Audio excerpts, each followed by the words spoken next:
Happy Thursday, everyone. Welcome back. Today we have squats and deadlifts. Squats were up first. I began the workout with the drop snatch. That was my primer. Triples with 45, 65, and 85 pounds. So nice and comfortable, just getting the hips opened up and ready to go.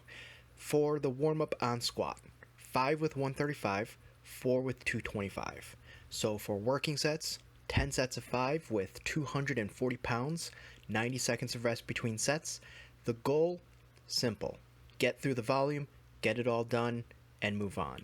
So 50 reps of squats, even with a weight as light as 240 for me, still takes quite a bit out of you. I could have certainly put some paused work in there.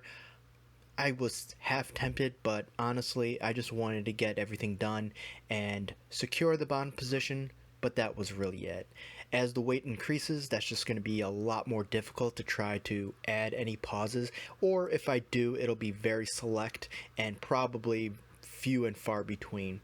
But as long as I'm getting my full range of motion, hitting my depth, and just getting good quality reps, that's all I really care about. And especially as we go heavier towards, let's say, 275, that's all I'm going to go for. So while I thought about doing accessories today, I am planning on lifting again tomorrow for the strict press and the weighted narrow grip chin up. So while I was physically able to do something after squats and deadlifts today, I just chose not to.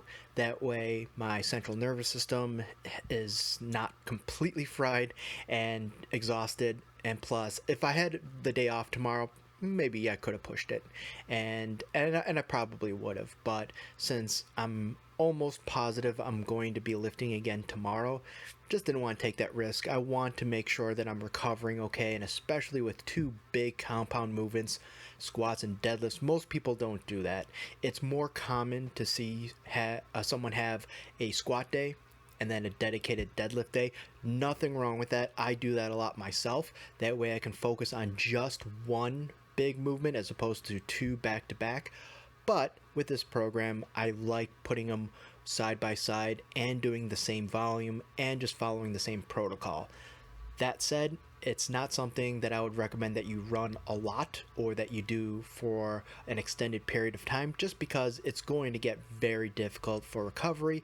And also, while you're doing the workout, once you exhaust yourself with heavy-ish squats, when you switch to deadlift, performance is going to go down, your focus is going to go down, and it'll just increase risk of injury without really any benefit. So there just has to be a point where you move on, or you switch, or you deload, or you do something.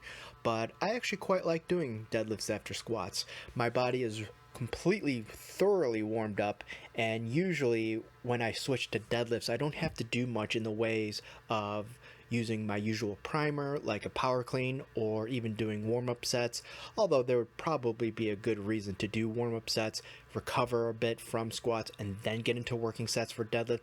But as long as the weight is manageable, I can usually just switch from one into the other. At most, maybe give myself like a 5-minute break between exercises while I set up, and that's all I really need. Alright y'all, thank you, and adopt, don't chop.